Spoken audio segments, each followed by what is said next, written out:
Bien, un cordial y afectuoso saludo a cada uno de los integrantes de esta maravillosa aula virtual, que noche a noche viene preparándose, ahí asumiendo un poco de información de distintos expositores que tenemos a bien compartir con ellos. El tema de conferencia de esta noche es la ley, sus clases y los trastornos políticos más comunes. El conferencista es competente en esta área en virtud de que él estuvo como director legislativo. Nos estamos refiriendo al doctor Álvaro Iván Unzueta Díaz de Oropesa. Antes de invitarlo, vamos a conocer un poco sobre su recorrido académico. Él nació en Cochabamba, Bolivia, es abogado titulado por excelencia. Él es exdirector legislativo, abogado en asuntos legislativos de Asamblea Legislativa Departamental de Cochabamba, tutor de tesis, docente de pregrado, posgrado. Actualmente, él es coordinador de la carrera de Derecho de la Universidad Central de los Estados Plurinacional de Bolivia, promotor del reconocimiento de derechos lingüísticos de las personas sordas en Bolivia. Ejerció cátedra en pregrado, posgrado en múltiples instituciones universitarias. Él es consultor en materia de niñez, adolescencia y derechos lingüísticos de las personas sordas en las instituciones públicas y asociaciones. Él es autor del Diccionario de la Legislación Notarial Bolivariana, conferencista nacional e internacional. Vamos a invitarle al doctor Álvaro Unzueta para que pueda hacer uso de la palabra. Doctor Álvaro, por favor.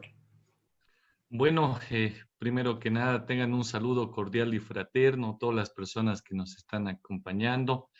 Debo hacer un especial agradecimiento al doctor Ramírez, quien es responsable de la Escuela de Posgrado Sofía. Doctor, de verdad, muchas gracias por la invitación. Y cuando digo que es un honor poder estar en esta charla, en esta conferencia, con amigos, con estudiantes, ¿no? De verdad me siento muy contento en ese sentido. No sé cómo expresar esa alegría, por un lado. Dos, doctora Isabel Ramírez, a persona a quien aprecio mucho, que conozco ya, deben ser por lo menos unos 4 o 5 años que tenemos de amistad, con quien he pisado la tierra peruana, dictando conferencias en diferentes universidades, que también nos ha abierto la puerta, no solamente en esto académico, sino también prima la amistad, ¿no? Doctorita, un saludo cordial y fraterno desde Cochabamba, Bolivia, para usted, con todo el aprecio que se le tiene. Y nuevamente hago extensivo a todas las personas que nos están acompañando, amigos, colegas y estudiantes de diferentes casas de estudio y de diferentes países. De verdad, es un gusto.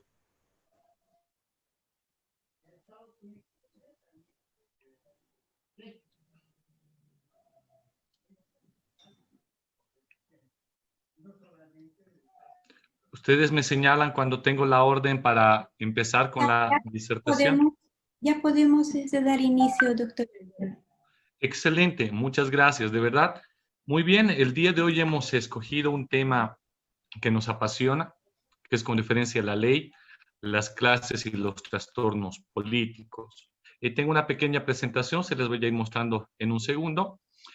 Vamos a empezar a hacer una introducción indicando que la ley como tal, que ha sido materializada en una norma escrita, es producto de nuestras emociones, de los sentimientos, de nuestras pasiones.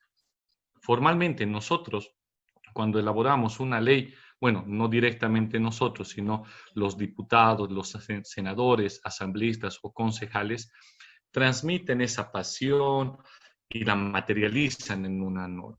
Esto, ¿por qué señalamos estos contenidos? Porque a veces cuando hablamos de la ley y la definimos como esa regla social obligatoria impuesta por una autoridad competente destinada a regular la conducta humana, cuyo incumplimiento trae consigo una sanción o una pena, queda como que una definición un tanto muerta, o sea, muy, muy literal, pero no vemos cómo trasciende esta disposición o estas disposiciones legales. Ya desde la edad antigua, desde la filosofía socrática, desde la filosofía de Platón, después con diferentes autores, Herbert Spencer, por ejemplo, en Nicolás Maquiavelo, pero voy a hacer énfasis en Herbert Spencer, que señaló que la norma prácticamente está viva, ¿no? Cuando hablamos de una ley y la lógica de la teoría organicista se debe a que el Estado como tal, esta estructura, este ente jurídico político, está dotado de una serie de órganos. El hecho de que el día de hoy hablemos de los órganos del Estado, del órgano ejecutivo, del órgano legislativo, del órgano judicial y en Bolivia del órgano electoral, es propio de la teoría organicista, ¿no? Que funciona como sistema que tiene todos sus elementos totalmente interrelacionados, sus órganos, sus instituciones se encuentran totalmente interrelacionados. Entonces, de esta manera, así como el Estado empieza a crear las diferentes disposiciones legales, empieza en la lucha, cuando esto se va originando, cuando se origina o se crea un Estado, empieza en una lucha, ¿no? En una lucha por tratar de establecer el orden dentro de su sociedad civil a cargo de la sociedad política. Debemos dejar claro que para tratar de regular el orden hay básicamente tres teorías. La primera teoría es la teoría de la fuerza, la segunda es la teoría del interés, la tercera es la teoría de la costumbre. Nosotros como personas, nuestro comportamiento dentro de nuestro núcleo familiar y dentro de la sociedad se va a sujetar a alguna o alguna de estas teorías, dependiendo de las circunstancias, ¿no? Muchas veces nosotros cumplimos determinadas instrucciones por temor a una sanción. Básicamente nuestro comportamiento es evitar sanciones, evitar castigos como tal.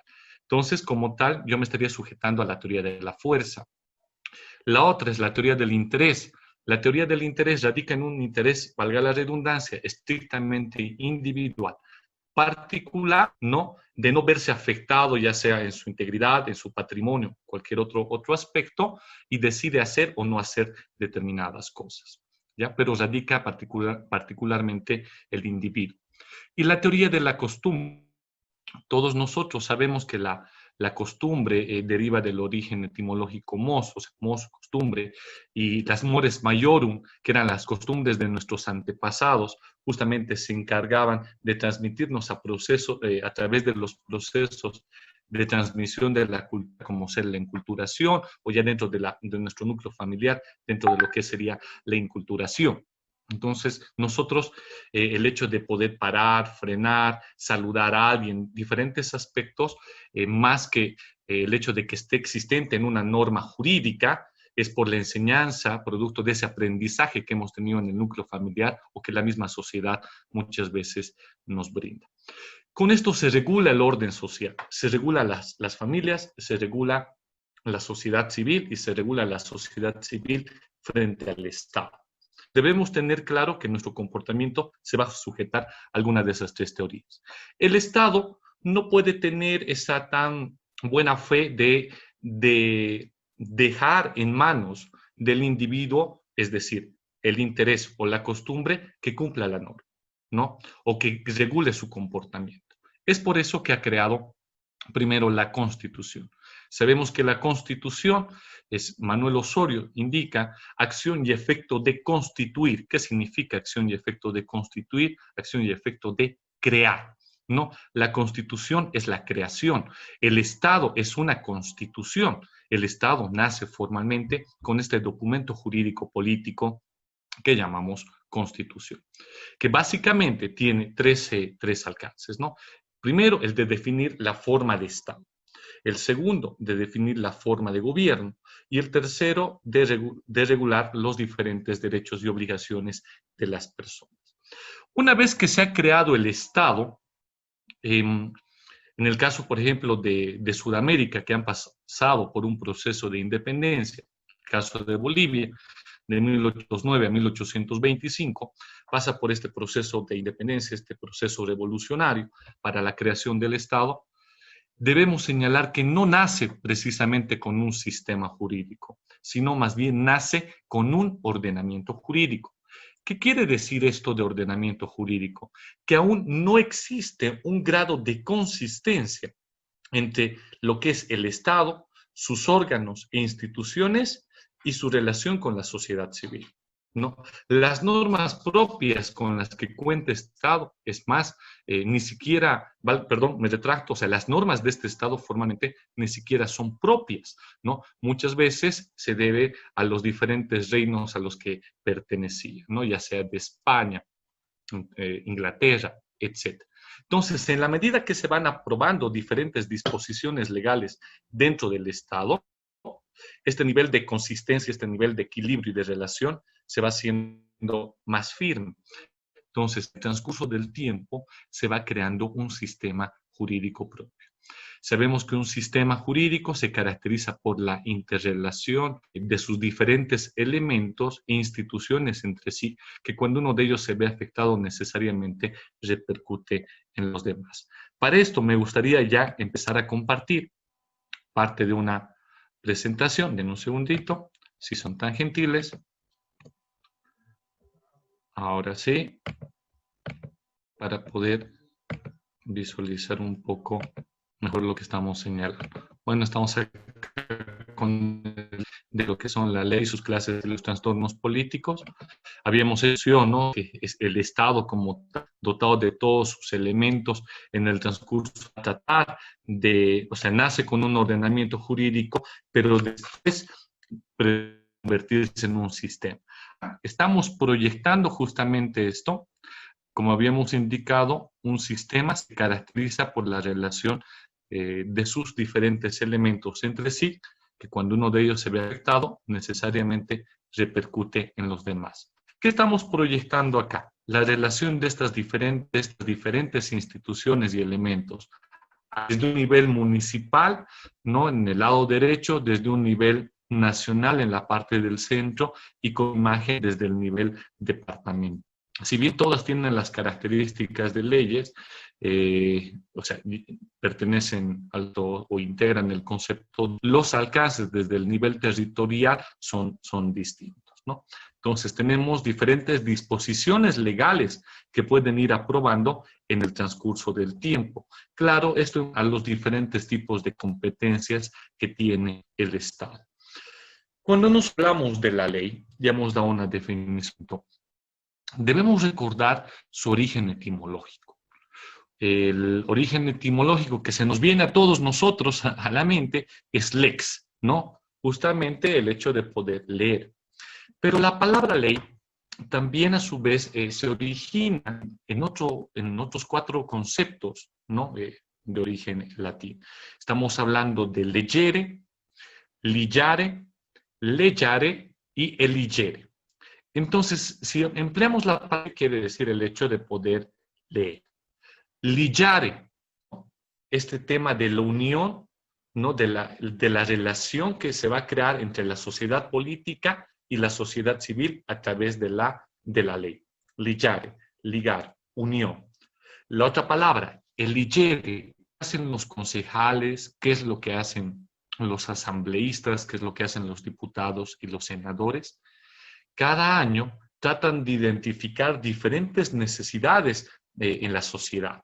Entonces, al identificar estas necesidades, que en realidad se manifiestan a través de los diferentes grupos de interés, ¿no?, el legislador elegir, ¿no?, alguna de estas necesidades, tratar de resolver este conflicto con la creación de una nueva disificación en su defecto. Entonces, elige, por eso, elige. Y la última es legare, palabra, ¿no?, de la cual se origina este concepto. ¿Qué significa legare? Legare significa legado. Las normas que se crean en el transcurso del tiempo y que van a permanecer, ¿no?, durante todo es un legado que nosotros podríamos considerar. Por fortuna, yo cuando empecé mis estudios en la carrera de Derecho el año 2003, hace varios años, ¿no? Siempre me imaginaba como un abogado que iba a estudiar solamente prácticamente la norma y tratar de aplicar. Escuchaba estos vocablos, estas palabras en latín, y me preguntaba si en algún momento iba a existir la posibilidad de poder dejar algún legado en nuestra sociedad, ¿no? Mis primeros pasos desde la dirección legislativa se caracterizaron por la sistematización de la norma, ¿no? Hacía correcciones de las diferentes leyes, etcétera, pero no había un aporte personal desde ese punto de vista.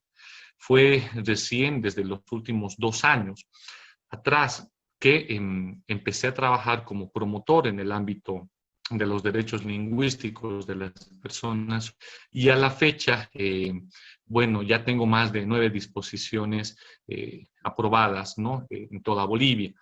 Si bien, o sea, y digo, o sea, tengo, por favor, o sea, tome el sentido de que ha sido un logro, pero no un logro que solamente corresponde a mi persona, sino a un logro conjunto con la Federación, por ejemplo, Boliviana de Sordos, a un logro en el que mis estudiantes también se movían apoyando esta moción, difundiendo a través de las redes sociales. O sea, tenemos diferentes formas de poder aportar, ¿no? Cuando nosotros hablamos de estas disposiciones, este legado como tal, esperamos que se genere este cambio en nuestra sociedad.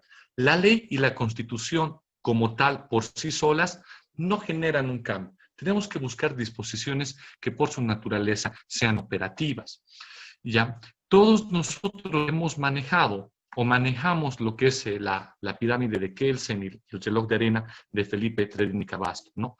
Pero cuando no hay un nivel de consistencia entre la normativa nacional y la normativa internacional, ya tratados, pactos, convenciones, protocolos, entonces el sistema está fallando. Y no solamente a través de esto, sino a su vez a través de las diferentes recomendaciones que realizan los diferentes comités que integran a las Naciones Unidas, los informes de comisión que genera la Comisión Interamericana de Derechos Humanos, entre comillas, margen de apreciación que adoptan los estados para retrasar o para señalar en qué momento, de acuerdo a sus condiciones, circunstancias y posibilidades, van a decidir cumplir no solo con el reconocimiento, sino con el aspecto de que sean operativos los diferentes derechos. ¿Ya? Entonces, como vimos en la imagen anterior, realmente a veces los sistemas fallan. Nosotros no siempre nos damos cuenta de esto porque tal vez no estamos siendo afectados de forma inmediata, pero cuando se trata de temas de violencia contra la mujer, cuando se trata, por ejemplo, del tema del reconocimiento de los derechos lingüísticos, cuando se trata de los temas de las personas mayores, cuando se trata de diferentes grupos o sectores vulnerables a lo largo de la historia, dentro de ellos la misma niñez, el Estado no puede asumir que su rol es únicamente ratificar los tratados, pactos y convenciones, ¿no? Acá, como manera de ejemplo, señalaba algunas disposiciones legales existentes con referencia a la tutela de la mujer. Pero, y en un nivel infraconstitucional también las diferentes disposiciones legales que tenemos dentro del Estado. La pregunta es si solamente con mayor número de leyes vamos a poder cambiar la realidad de aquellas personas que son víctimas, y entiéndase por víctimas en un sentido amplio, ¿no? Desde las mujeres, desde los niños, desde las personas adultas, etcétera, ¿no? Entonces tenemos que ver que el derecho internacional de los derechos humanos realmente sea operativo dentro de nuestro Estado. ¿Qué es a lo que ha recurrido el Estado? El Estado recurrió a un desarrollo hiperlegislativo o hiperlegislativista, ¿no? Con la creación y con la producción de diferentes disposiciones legales. Tanto así que uno no sabe qué número de disposiciones legales existe departamental o estatal, o dependiendo del área del que estemos nosotros hablando, tratando, por ejemplo, en el área laboral, se estima en Bolivia que existen más de 500 disposiciones legales dispersas, cuando en la carrera de Derecho nos enfocamos en lo que es la Ley General del Trabajo, su reglamento y una que otra disposición más. Pero imagínense más de 500 disposiciones legales dispersas. Este es el momento en el que el abogado como tal no sabe cómo va a poder ejercer o tutelar los derechos. Y el Estado y los mismos administradores de justicia, al desconocer también muchas veces estas disposiciones legales, o sea, van a resolver o fallar en beneficio de alguna de las partes, pero usualmente siempre en desmedro de los interesados, ¿no? Y nosotros, como estudiantes, como abogados de derecho, debemos entender que una disposición legal no solamente se caracteriza también por ser una norma adjetiva o una norma sustantiva, como nos han enseñado en la universidad, de generar cierta discusión, polémica, ya sea con las propuestas que nosotros vayamos a presentar, por ejemplo, en un nivel legislativo o en su defecto con la aplicación o si vemos una vulneración con las diferentes acciones de inconstitucionalidad. Que bien desde la creación de los tribunales constitucionales en toda América, que este gran aporte que ha realizado Hans Kelsen con el sistema concentrado, se ha observado la figura del legislador, se me fue ahorita la palabra, la voy a complementar después, lo contrario al legislador ordinario, llamémosle en el sentido de que crea las diferentes disposiciones, legislador negativo. El primer legislador que integra a los consejos, las asambleas, los diferentes niveles, crean normas positivas. Entonces, él es el legislador convencional, el legislador al que todos nosotros conocemos. Pero por el lado del Tribunal Constitucional se crea el legislador negativo, que quiere decir que a través de las diferentes sentencias constitucionales va a regular todavía el derecho existente dentro del Estado. Entonces, esto implica que la norma jurídica no se va a circunscribir únicamente a los artículos establecidos, sino se extiende también a través de este constitucionalismo, ¿no? De las diferentes sentencias constitucionales. Más o menos el tiempo que se nos ha asignado, elaborado esta tipología de las diferentes disposiciones legales. Esta es una lista de chequeo. En comentarles, por ejemplo, que esta es una ley para identificar la naturaleza de una ley, es decir, dónde pertenece, qué características tiene, cuál es su ubicación, cuál es su alcance, qué importancia, etcétera. Esto se maneja dentro de lo que es la técnica legislativa. Al momento de estudiar una norma, tenemos que identificar cuál va a ser su alcance, cuál es con la que cuenta dicha disposición, si es una norma en temporaria, permanente o transitoria en razón al tiempo, si es una norma adjetiva, sustantiva, si dentro de la misma disposición legal existen normas, es decir, tenemos una ley X y tenemos normas adjetivas y sustantivas, cuál prima frente a cuál, por el qué características, por la sanción y por la esfera jurídica a la que pertenece. Cuando hablamos del primer tipo, la ley en cuanto a su ámbito territorial, vamos a diferenciar acá, no pude complementar esta parte, en recientes lecturas, yo siempre, manejaba los subtipos a nivel nacional, a nivel departamental y a nivel municipal. Pero debemos dejar en cuenta que estos subtipos pertenecen a la estructura de un Estado unitario, ¿no? Cuando hablamos ya de los subtipos que por el ámbito de validez territorial, o sea, se tiene, si consideramos entonces vamos a tener en este caso las leyes estatales y las leyes federales como tal, ¿no? Entonces el alcance territorial va a ser distinto, ¿no? Por su importancia política, tenemos dos tipos de disposiciones legales, las fundamentales o constitucionales y las leyes secundarias. Debemos señalar que dentro de las leyes fundamentales o constitucionales como tal, entiéndase aquellas que integran el bloque de constitucionalidad.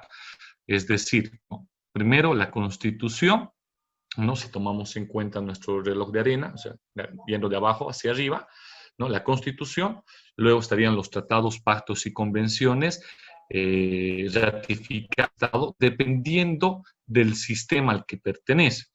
En el caso de Bolivia, y obviamente de los países que integran Sudamérica o todo el continente americano, tenemos el sistema americano de derechos humanos. Entonces estamos hablando de la Organización de los Estados Americanos, ¿no? La respectiva Americana de Derechos Humanos y la Corte Interamericana de Derechos Humanos. Entonces, ¿qué quiere decir? Que tratados, pactos, convenciones, ¿no? La Constitución y leyes constitucionales, voy a hacer referencia a otro tipo de disposiciones, alimentan este bloque de constitucionalidad. Entonces, por su importancia política, tienen esta característica. Las normas secundarias, por su naturaleza, entienden que son aquellas que se desprenden de la Constitución o de estas leyes constitucionales. Entonces, si consideramos el principio de jerarquía normativa, se encuentran en un nivel inferior a todo lo previsto en el bloque de Constitución, de que señalamos que son normas infraconstitucionales. Si nosotros estamos trabajando con, no sé, cualquier ley particular, constitución o algún tratado, pacto, entre otros, entonces entiéndase que va a ser una norma secundaria. Este concepto de ley podemos manejarlo en un sentido amplio o en un sentido estricto, ¿no? En el sentido amplio vamos a entender cualquier disposición legal que tiene de disposición, o sea, sus artículos, sus títulos, sus respectivos capítulos, independientemente del ente que ha sido llamado o el ente que ha dado origen a dicha disposición legal. Tenemos, esas serían las leyes en un sentido amplio, pero si consideramos las leyes en un sentido estricto, debemos contemplar únicamente aquellas que nacen en el órgano legislativo, a través de la Asamblea Legislativa Plurinacional, a nivel departamental, a través de la Asamblea Legislativa Departamental y a nivel municipal con el Consejo. Por razón del tiempo, tenemos normas temporarias, permanentes y transitorias. Con este tema del COVID, dependiendo del tipo de estado, hemos visto que, por ejemplo, en el caso de Bolivia, se han creado no normas, no necesariamente todas las normas han sido permanentes, en su mayoría han sido normas temporarias para tratar de dar o enfrentar lo que es el COVID. Las normas temporarias, su característica esencial es que nacen justamente producto de una emergencia. En este caso hemos visto una pandemia por medio, pero las más comunes, entiéndase, que es producto de las diferentes lluvias o catástrofes naturales, en las que la emergencia obliga al legislador la asignación de mayores recursos o presupuesto. Este tipo de emergencias, en el caso de Bolivia, no se extienden, como hemos visto, al tema de las pandemias o a los desastres naturales, sino que también dependiendo de la época del año, del mes en el que vemos, y del número, por ejemplo, de feminicidios con los que se cuente, se puede emitir una ley de emergencia para poder asignar mayores. En este caso vamos a hacer nuestras críticas a este tipo de diferentes disposiciones legales más adelante, porque vamos a hablar acerca de los trastornos políticos más comunes. Las normas permanentes son aquellas que tienen vigencia plena, no tienen una fecha en la que van a efecto, ¿no? Esta característica de las normas permanentes, por ejemplo, a mí me llamó mucho la atención en la técnica legislativa que manejan en los diferentes manuales, particularmente europeos, que en las normas permanentes, si bien establecen la vigencia de dicha norma, en la parte final no señalan que se derogan todas las disposiciones contrarias a la presente ley. Nosotros en Bolivia tenemos una costumbre, y justamente producto de este hiperlegislativismo que practican y ejercen nuestros concejales, diputados, senadores, asambleístas, como no saben qué disposición está vigente, lo mejor es tener una cláusula abierta de derogación o de abrogación, ¿no? Que se abroguen todas las leyes o deroguen todas las leyes contrarias a la presente ley, ¿no? Eso señalan, por ejemplo, en las disposiciones finales en las leyes de nuestro Estado. pero si vemos en los manuales extranjeros, esto está prohibido. ¿Es razón a qué? Porque que el legislador tendría que identificar qué disposiciones legales se están realmente viendo afectadas, para que no luego esté sujeto a una interpretación por parte, o sea, interpretación teleológica, de que según lo que yo voy a querer como tal, voy a tratar de ver si esa norma está vigente o no. Entonces, las permanentes, como tal, sabemos que van a tener una vigencia absoluta, no forman parte del derecho vigente como tal, pero las normas que ya no tendrían que tener efecto tendrían que ser identificadas. Y las normas transitorias, bueno, las consideramos cuando existe una transición de una institución a otra, la creación de una nueva institución o la aplicación de una nueva norma y que requiere una preparación por parte personal, ¿no? Ya sean funcionarios públicos particularmente. Por su índole tenemos las normas sustantivas y las normas adjetivas. Si bien existe esta división, sabemos que las normas se caracterizan por el reconocimiento de los diferentes derechos, podemos tomar en cuenta obligaciones o en su defecto sanciones, y las normas adjetivas se caracterizan por el aspecto procesal o procedimental para hacer el efectivo el ejercicio de los diferentes institutos que hemos señalado precedentemente. Pero tenemos normas que en su contenido existen disposiciones sustantivas y existen disposiciones adjetivas. Contradicción incluso entre dichas disposiciones, ¿no? Y como están presentes dentro de la misma norma, uno cuenta con cierta dificultad para ver cuál va a aplicar. Entonces, si dentro de una misma disposición legal existen normas sustantivas y normas adjetivas, debemos hacer énfasis en la aplicación de la norma sustantiva por encima de la norma. Por el precepto, vamos a ir acelerando un poquito. Por el precepto tenemos las normas imperativas y no imperativas. Entiéndase que una norma como tal siempre va a ser de cumplimiento obligatorio, ¿ya? Pero el hecho de que exista una clasificación de imperativas como tal implica que su cumplimiento es de carácter obligatorio y no está librado a la voluntad de las personas. Por eso existen estas normas imperativas positivas y las normas prohibitivas. Si uno incurre en la comisión del delito, o sea, la norma va a recaer sobre las acciones, quiera o no. Si existen normas imperativas positivas en las que el Estado te exige que debes cumplir determinadas cosas, como ser el pago de un impuesto, entonces lo tienes que hacer.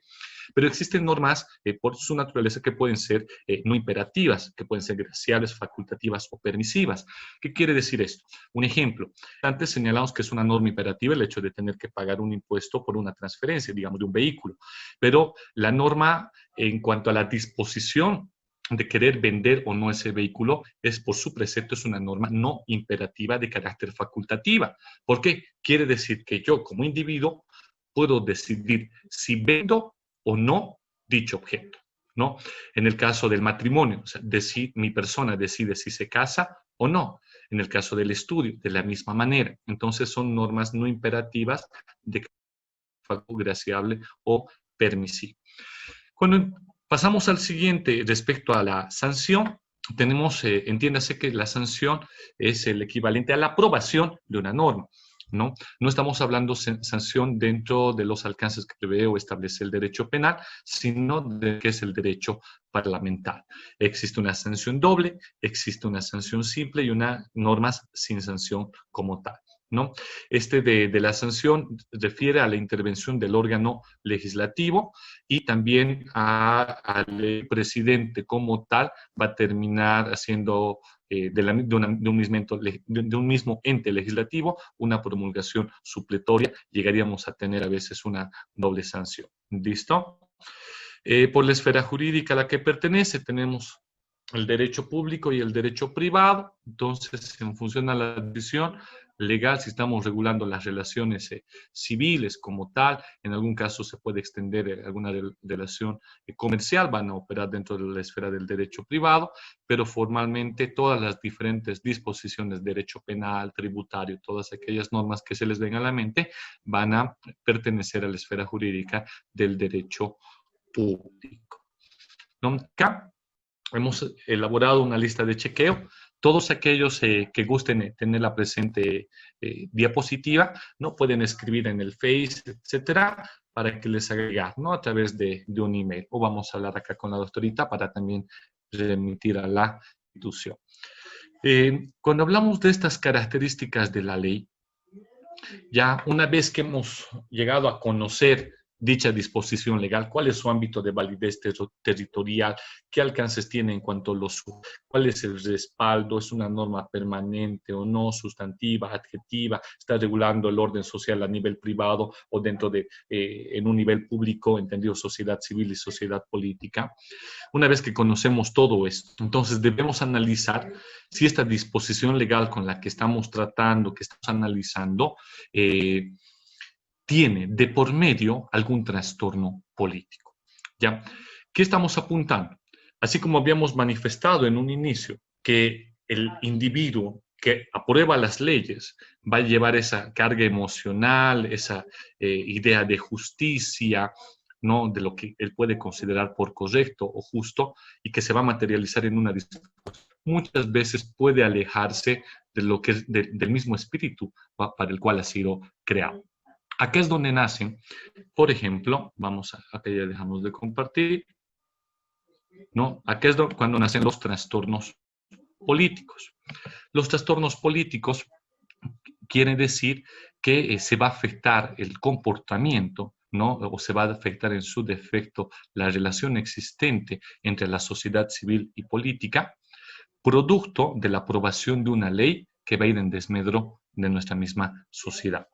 La idea de los trastornos políticos es expuesto por Luciano Bandelli, pero acá hay otros autores que agregan otro concepto, que es esta contaminación legislativa, en la que los estados han aprobado tantas normas, tantas disposiciones legales, que en realidad, no solamente por este tema hiperlegislativista, sino al alejarse del objeto del que han sido creados, van a afectar la misma.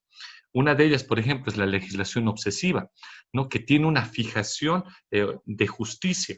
El legislador no le interesa reformar a una persona que ha incurrido en la comisión de un delito. Lo único que le interesa es castigar y sancionar. Y se vale del imaginario colectivo, se apoya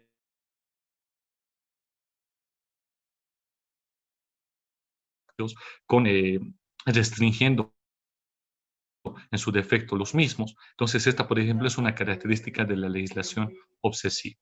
Otro tipo de legislación, de trastorno político, es la legislación anoréxica. La legislación que una vez creada una disposición legal, debe recurrir a la creación de otras disposiciones legales para que sea operativo. En el caso, por ejemplo, de las normas de violencia contra la mujer, constantemente, cada año se tienen que ir aprobando disposiciones a nivel municipal y departamental para la asignación de recursos constantemente, ¿no? No puede ser operativa como tal la ley 348, que reconoce más de 16 tipos de violencia, no solamente son efectivos la violencia física, psicológica, sexual y la violencia económica. Todos los demás simplemente es con el fin de poder satisfacer una expectativa de la sociedad, y para que tengamos un cumplimiento como tal se tiene que crear el CEPDAVI. El CEPDAVI no puede satisfacer o cumplir con las exigencias, denuncias presentadas por las mujeres, familiares y otros. Entonces debe recurrir a presupuesto, debe recurrir a diferentes actividades para poder cumplir con lo mismo, ¿no? La legislación placebo. La legislación placebo, sabemos que el concepto de placebo es el equivalente a un suministro farmacológico que crea la idea de que nos sentimos mejor. Entonces el Estado recurre a aprobar diferentes disposiciones para calmar las aguas, ¿no? Y dar la idea de que se va a generar un cambio. Pero en el transcurso del tiempo ellos mismos son conscientes de que no se va a generar ningún cambio, ¿no?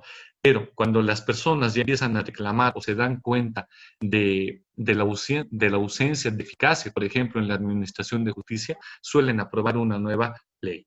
Un ejemplo, ¿no? En el caso de Bolivia, tenemos el Código Penal, luego se creó la Ley 348, que reconoce el delito de feminicidio, y posteriormente se tiene que crear una nueva ley 1173 que pueda complementar el desarrollo de la misma. Esta como leyes nacionales, sin tomar en cuenta las más de 30 o 40 disposiciones legales que debemos tener en el nivel departamental o municipal.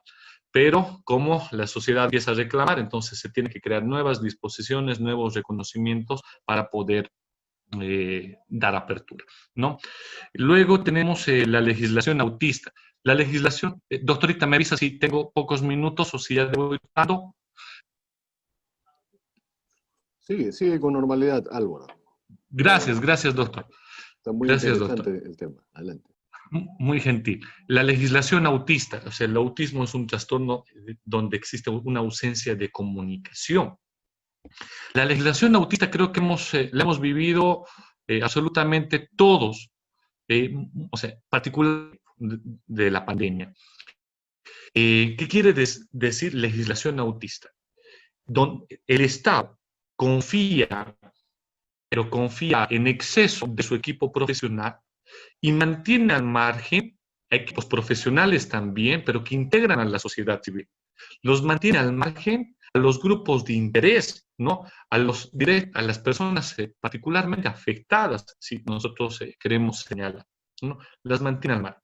Entonces el Estado, desde el nivel central, dependiendo del tipo de Estado, solamente dice, no, nosotros tenemos la solución y vamos a promulgar esta disposición legal y creemos firmemente que se va a generar un cambio. Resulta que ya durante la ejecución, al no haberse conversado, al no haber visto los alcances de dichas nuevas políticas públicas, políticas sanitarias, etcétera, ¿no? Se dan cuenta de que habían incurrido en un gran error, ¿no? El tema de respiradores, el tema de fármacos, el tema de suspensión de compra de medicamentos extranjeros o de vacunas. O sea, toma una decisión pensando en lo que es mejor para los demás, pero sin considerarlos a ellos que son los destinatarios de la norma, ¿ya? Entonces, esta legislación autista particularmente hemos podido vivirla ahora, ¿no? Acá, ¿qué es lo único que le queda a la sociedad? Tratar de recurrir a acciones de inconstitucionalidad por la afectación de sus derechos o en su defecto tratar de encontrar algún párrafo o algún artículo para recurrir a alguna acción de cumplimiento y como tal se puede exigir el verdadero cumplimiento, valga la redundancia, de sus derechos. Tenemos una legislación ciclotímica también. La legislación ciclotímica muy interesante porque recibe el nombre de stop and go, o sea que avanza, para, ¿no? Sube y bajo, o sea, tiene el aspecto ciclotímico, se caracteriza por sube y bajos, ¿no? Altos y bajos que tiene un determinado ente legislador en este caso, ¿no? Identifican una necesidad, muy bien, todos se ponen de acuerdo, tenemos que tratar dicha disposición legal, pero durante su tratamiento hay meses en los que pueden aprobar un par de artículos y en un día pueden aprobar producto del cansancio o de la demanda 20, 30, 40 artículos. Entonces, producto de estos alto y bajos, sube y bajos, como quieran llamarle ustedes, se dejan ciertos vacíos legales que no permiten el cumplimiento o que sea objetivo el cumplimiento de disposición legal. Esta legislación ciclotímica se caracteriza también producto o por recaer en una, llamémosle, negociación. Denme un segundito, por favor. Mil disculpas.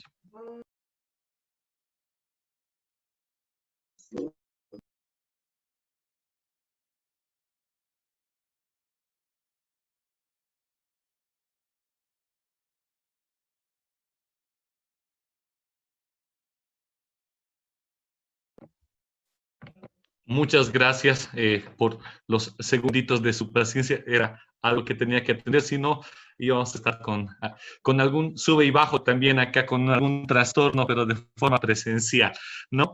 Entonces, los altos y bajos son producto también de una negociación que se da entre los partidos políticos que integran al Estado. O sea, el alcance de una norma, como bien señalaba, va a estar lejos del destinatario, sino nuestros representantes, muchas veces enfocados en la estructura, en la nueva estructura que se pueda crear, en las nuevas instituciones que se puedan crear producto de la creación, valga la redundancia, de esta disposición legal, o sea, se crea la norma, esta norma indica que se debe crear, ¿no?, con diferentes departamentos y unidades. Entonces, este sub y bajo se va a ver en una serie de negociaciones, de tire y afloje, qué podría beneficiarme, qué departamento podría hacerse cargo de determinado partido político o no. Y es lo que pasa muchas veces en el Estado. Un ministerio tiene una postura contraria a otro ministerio, ¿no?, un determinado artículo, etcétera, ¿no? Las políticas públicas que emite, se alejan de una política estatal y tenemos política pública X, política pública Y, política pública Z. Entonces, producto de esta negociación y de la distribución de los diferentes niveles o entes que han sido creados, no hay unanimidad para poder resolver los conflictos de una sociedad. Y luego tenemos la legislación egoísta. La legislación egoísta se caracteriza porque se crean normas a medida o en función a un determinado destinatario. Pero en función a un determinado destinatario que le vamos a poner nombre y apellido, ¿no? La norma por su naturaleza es de carácter general.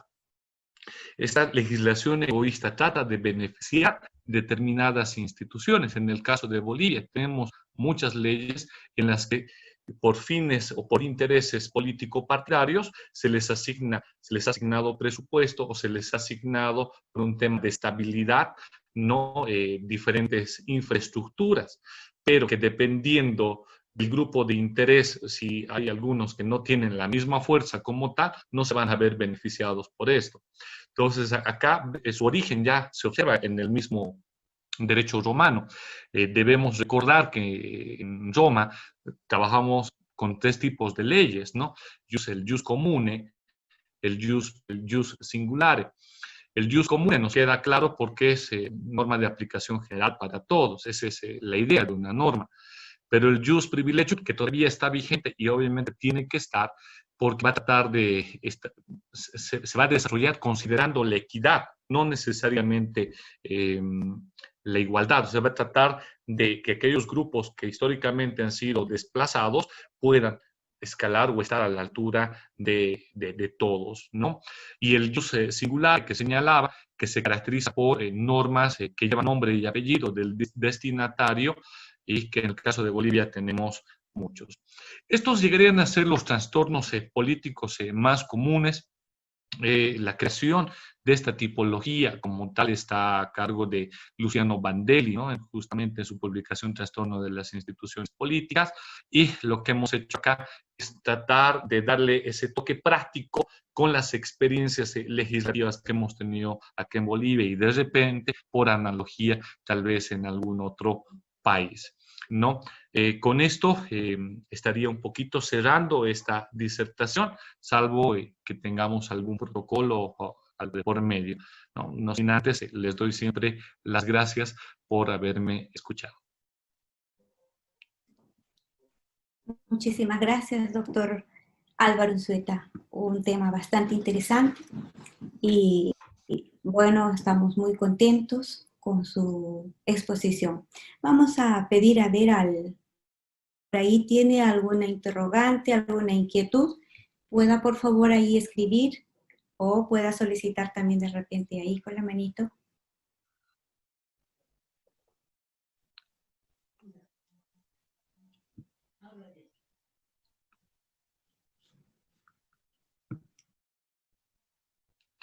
A los emails que han hecho referencia les vamos a hacer llegar las diapositivas con todo gusto.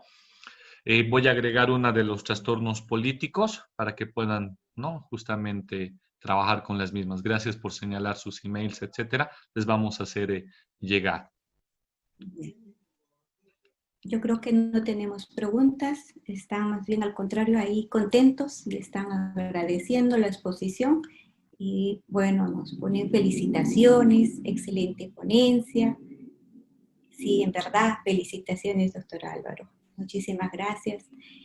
Vamos a, en todo caso, invitar al doctor Willy Ramírez para que pueda él decir ahí algunas palabras. Doctor Willy, por favor. Muchísimas gracias, Isabel, por el pase.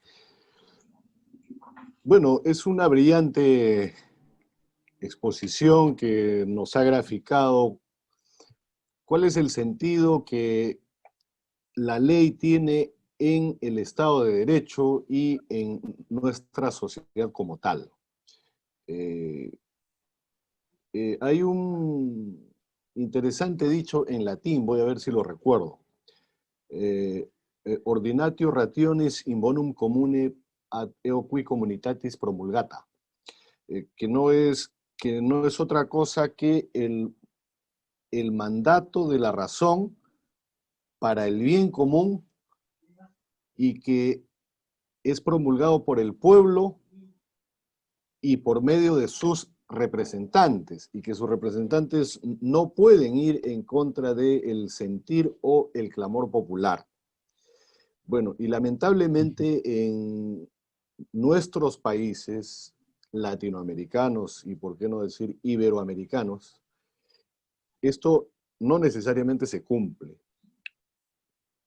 Y yo siempre vengo sosteniendo el tema de que por la importación de normas, nuestros países tienen, o en nuestros países tenemos, las mejores legislaciones del mundo. ¿Por qué? Porque importamos normas y estas no necesariamente responden a nuestra realidad o a nuestro contexto. Y frente a ello tenemos no necesariamente los mejores sistemas de administración de justicia del mundo, lo que da como resultado, lamentablemente, es la ineficacia de la norma, la inaplicabilidad de la norma o la inconstitucionalidad de la misma norma, que es mucho peor. Eso es quizás porque nuestros representantes no están cumpliendo como debiera ser su principal rol, que es el de representación, el de legislación y el de fiscalización. Estamos viendo o estamos asistiendo en los últimos tiempos a unos congresos o a unos parlamentos o asambleas, de acuerdo al país, que más están preocupados en el tema de la fiscalización y de la censura al Ejecutivo. Hay una pugna de poderes entre los ejecutivos y los legislativos, y quienes pagan o quienes pagamos los platos rotos somos la propia sociedad. En este choque o en esta colisión de estos dos importantes poderes del Estado. Lo que nos debe hacer pensar y nos debe hacer reflexionar acerca de la gran responsabilidad que nosotros tenemos al momento de elegir a nuestras autoridades, elegir a nuestros representantes, porque ¿qué es lo primero que hace la ciudadanía? Cuidado, es el criticar o el reclamar o el rechazar a aquellas personas que nosotros mismos hemos puesto en el lugar en donde están. Tamaña responsabilidad tenemos. Y eso es una regla de la vida democrática en un país o en un estado. Lo que hoy nosotros llamamos democracia, en la antigua Grecia se llamaba demagogia. Y esto es algo que nos hace ver cómo hemos pervertido el sentido del término. ¿Por qué? Porque la muestra más pura de la vida democrática en la antigua Grecia, en las polis, era de que cualquiera estaba en condición de conducir el destino de esa ciudad-estado. ¿Por qué se decía que solo los animales y los imbéciles no participan en política? Entonces, todos de una u otra forma, de una u otra manera, estamos en la obligación de participar en la vida política de nuestro país. Por consiguiente, ¿estamos cumpliendo verdaderamente con ese rol? Y luego nos arrepentimos, porque hay otro gran dicho también que sigue vigente y que es: cada pueblo tiene el gobernante que se merece. Así es. Entonces, hay que tener mucho más cuidado al momento de elegir. Y esto ha ido generando, esta situación o este fenómeno ha ido generando una gran crisis en el Estado constitucional de derecho, en donde la sociedad ya no cree ni en sus autoridades, ni en sus instituciones, ni en sus reglas, ni en sus normas, lo que nos hace pensar qué es lo que pasará después, qué es lo que puede pasar después. No nos olvidemos que el Estado es una creación, es un artificio, y que fue creado gracias al derecho. Es el derecho el que le da nacimiento al Estado. Y luego el Estado se sirve del derecho para perpetuarse en el tiempo.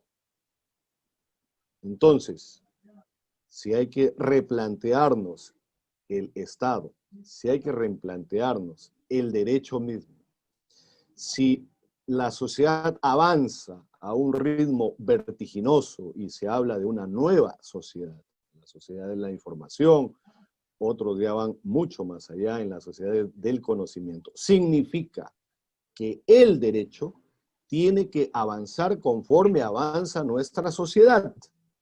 Y el Estado no se puede quedar atrás. Es por eso que dentro del estudio del derecho constitucional, muy poco se estudia, y qué mal que sea así, a una parte o a un componente de la Constitución. Nos han enseñado que las constituciones tienen una parte que es una parte enunciativa o una parte declarativa, en donde se encuentra el catálogo de derechos y libertades fundamentales de las personas y de qué forma éstas se garantizan, ¿no? Y la otra parte, que es la parte organizativa, que es cómo está constituido el Estado, en sus poderes, en sus niveles y en sus órganos autónomos constitucionales. Pero hay una tercera parte que muy poco se estudia, y es la parte de las enmiendas. ¿Cómo es que se enmienda parcial o totalmente una carta fundamental? Eso es algo que hay que estudiar con principal o con importante dedicación. Porque una constitución no puede ser una camisa de fuerza, y vemos la constitución más antigua del planeta, cómo es que se ha ido enmendando a lo largo del tiempo, y a pesar de su sistema que tienen, que es el common law, a diferencia de nuestro sistema que es el derecho positivo, ¿no? Que todo tiene que estar escrito, todo tiene que estar normado. Pero hay otra constitución que se va escribiendo todos los días, y es lo que muy acertadamente Álvaro le llama el legislador negativo, ¿no? Es en la administración de la justicia, básicamente constitucional, en donde se va sacando del marco a aquellas normas que van en contra del sentido mismo del Estado constitucional de derecho. Por ejemplo, hoy día en el Perú, nuestro Tribunal Constitucional ha fallado en contra de una acción de inconstitucionalidad acerca de un decreto legislativo que beneficiaba en cierta forma porque le daba el tema de la prescripción de las deudas tributarias. Ha fallado y bueno, lo que ha dicho es la norma no es inconstitucional y la Superintendencia Nacional de Administración Tributaria tiene expedito el paso, el camino para cobrar esa deuda, que estamos hablando de más de 9.000 millones de dólares que las grandes corporaciones en el Perú le deben al Tesoro o al Erario Nacional, al fisco.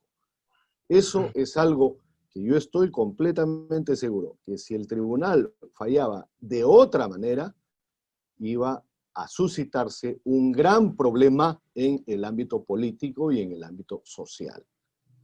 Pero esto, a su vez, debe también llamar la atención de los administradores de justicia que no necesariamente hay que seguir esa comparsa de los medios de información y de comunicación.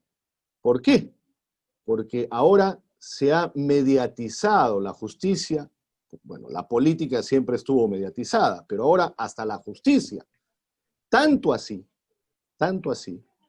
que el canal del Poder Judicial en el Perú, que se llama Justicia TV, así se llama en el Perú, ha batido récords de audiencia, porque la gente ya no veía la telenovela, ya no veía el talk show, ya no veía las noticias, veía el canal de Justicia TV en donde se estaba juzgando los actos de corrupción y en donde caía desde el más pequeño hasta el más grandote, desde el varón hasta el paje, ¿no?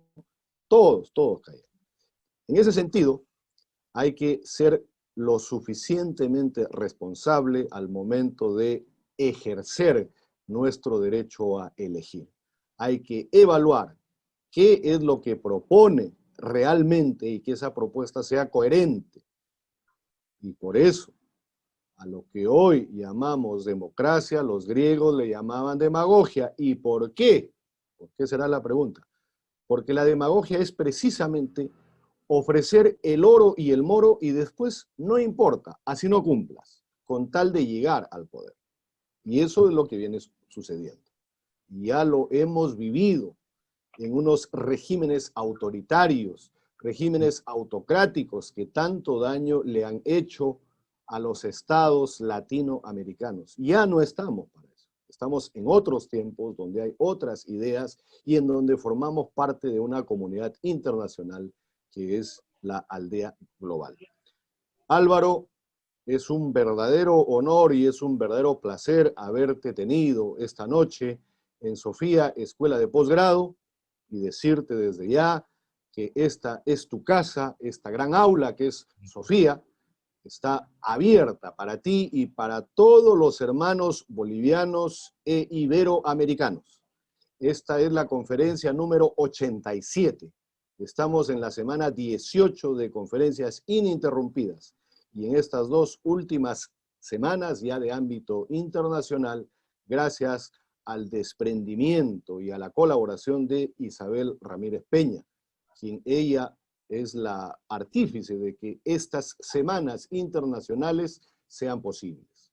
Para beneplácito y para beneficio de nuestros colegas abogados, de los estudiantes de Derecho y las personas que tienen especial interés en la temática, que noche a noche se conectan. Hoy hemos llegado a los 99 participantes. Imagínense. La sala tiene capacidad de 100. Creo que hace 2 noches pasamos de 100, ¿no? Porque salía y el que estaba en la sala de espera aprovechaba para ingresar inmediatamente. Álvaro, un abrazo fuerte, un abrazo altiplánico, ¿no? Y, bueno, y no nos olvidemos de que Bolivia para nosotros siempre será el Alto Perú. Estamos unidos por una misma historia, ¿no? Y por un origen común también. Un abrazo fuerte por intermedio a todos los hermanos de Bolivia y por medio de Isabel a todos los hermanos latinoamericanos e invitarlos a los eventos que siguen. El día de mañana hay la conferencia de un hermano colombiano, el día jueves de una hermana dominicana y el viernes de una hermana brasilera. Y la próxima semana vamos a continuar y decirles que nuestra institución, Sofía Escuela de Posgrado, está al servicio de ustedes y también de las instituciones a las cuales representan. Por ejemplo, en Ecuador ya estamos estrechando lazos, ya lo hemos hecho en Argentina, ya lo hemos hecho en España, ya lo estamos haciendo en México y seguiremos avanzando en esta gran aula, como ya les dije, que es Sofía Escuela de Posgrado.